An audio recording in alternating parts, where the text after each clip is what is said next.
प्रधानमंत्री नरेंद्र मोदी पहुंचेंगे, उसके को लेकर भी देखिए हम बता रहे हैं कि संत सराफल महाराज का ये आश्रम है, स्वरवेद मंदिर, जिसका हम लगातार जिक्र कर रहे हैं। प्रधानमंत्री नरेंद्र मोदी वहां पर पहुंचेंगे और मंदिर में आपको बता दें कि योग साधना की यहां पर पूजा होती है।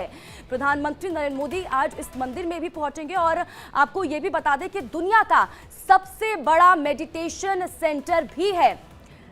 तो जानकारी लगातार हम आपको एक के बाद एक बता रहे हैं कि एक साथ 20,000 लोग यहां पर ध्यान कर सकते हैं, जहां पर आज प्रधानमंत्री नरेंद्र मोदी पहुंचने वाले हैं और बड़ी तैयारियां हैं। देखिए, क्योंकि दूसरा दिन है आज दौरे का और मंदिर की दीवारों पर 4,000 दोहे भी लिखे हुए हैं। जिस तरह से इसको बनाया गया है, तैयार किया गया है, बाहरी दीवारों पर 1038 प्रसंग भी लिखे हुए हैं। तो मंदिर के बारे में, जो स्वरवेद मंदिर है जहां पर आज प्रधानमंत्री नरेंद्र मोदी पहुंचेंगे, काफी महत्वपूर्ण दौरा ये।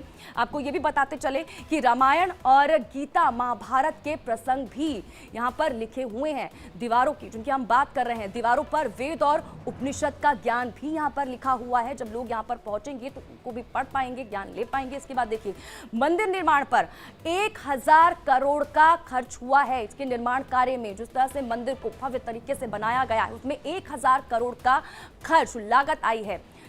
तो सर्ववेद मंदिर जहां पर प्रधानमंत्री नरेंद्र मोदी पहुंचेंगे, उनकी मौजूदगी भी रहेगी। लेकिन देखिए, तैयारियां भव्य हैं क्योंकि 2024 को भी साधना है। 2 दिन का दौरा, आज दूसरा और आखिरी दिन है।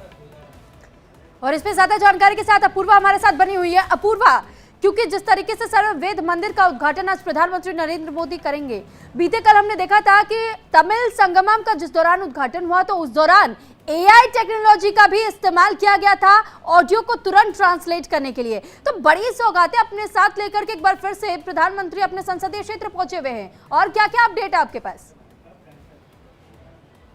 बिल्कुल ठीक। देखिए, जब जब पीएम नरेंद्र मोदी यहाँ आते हैं, झोली भर के सौगातें काशी की जनता पर लुटाते हैं। उसकी तस्वीर भी हमने लगातार देखी है, कल भी हमने देखा, और आज की भी तस्वीर अगर मैं आपको बता दूं तो 19,000 करोड़ से अधिक की जो विकास परियोजनाएं हैं, उसका पीएम नरेंद्र मोदी शिलान्यास और लोकार्पण करेंगे। ये पंडाल आप देख सकती हैं, जो पूरी तरह से सच के पीएम नरेंद्र मोदी के स्वागत के लिए तैयार हो चुका है। दर्शक दीर्घा भी आप देख सकते हैं, लोगों के बैठने की यहाँ पर प्रॉपर व्यवस्था कर दी गई है। सुरक्षा व्यवस्था की बात कर ली जाए तो सुरक्षा व्यवस्था भी यहाँ पर काफी ज्यादा चाक चौबंद है। और आज पीएम नरेंद्र मोदी कई विकास परियोजनाओं की सौगात देने वाले हैं काशीवासियों को। 19,000 करोड़ से अधिक की जो विकास परियोजनाएं हैं, उसकी सौगात आज काशीवासियों को देंगे। और उसके अलावा यहाँ पर जो सरकारी योजनाओं के लाभार्थी हैं, देखिए आज भी पीएम नरेंद्र मोदी उनसे बात करने वाले हैं, जो सरकारी योजनाओं से जुड़े हुए लोग हैं, जिन्हें सरकारी योजनाएं मिली हैं या जो उनके लाभार्थी। लेकिन अपूर्वा, इन सब के बीच प्रधानमंत्री नरेंद्र मोदी जब भी मंच पर पहुंचते हैं तो निशाना कहीं ना कहीं विपक्षी दलों पर भी वो साथ जाते हैं, और इसे क्योंकि 24 का शंखनाद भी माना जा रहा है, तो क्या आज भी वैसी तस्वीर नजर आ सकती है? बिल्कुल ठीक। ये जो जनसभा है, इसे हम चुनावी जनसभा भी कहीं ना कहीं कह सकते हैं, क्योंकि देखिए 2024 के लोकसभा चुनाव का जो बिगुल है वो तो प्रधानमंत्री नरेंद्र मोदी ने कल ही फूंक दिया है। लेकिन जो चुनावी जनसभा है, जहां से वो विपक्ष पर भी निशाना साध सकते हैं, वो जनसभा आज यहाँ पर आयोजित हुई है। और इसी जनसभा को वो संबोधित करने वाले हैं, जहां से वो ये साफ तौर पर बता देंगे कि 2024 लोकसभा चुनाव का शंखनाद हो चुका है। विपक्ष भी तैयार हो जाए, क्योंकि बीजेपी ने तो अपनी कमर कस ली है।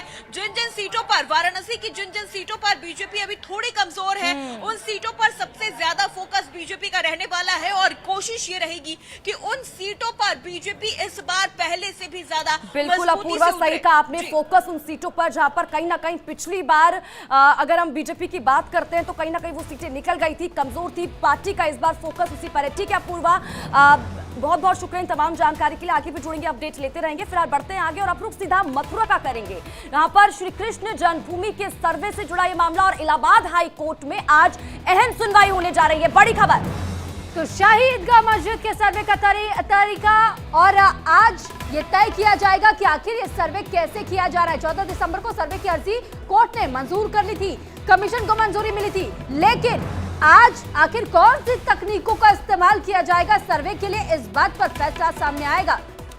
मथुरा की शाही ईदगाह मस्जिद के सर्वे का तरीका आज तय हो सकता है। इलाहाबाद हाई कोर्ट में श्री कृष्ण जन्मभूमि ईदगाह विवाद की सुनवाई होगी। 14 दिसंबर को श्री कृष्ण विराजमान की ओर से दाखिल अर्जी कोर्ट ने मंजूर की थी।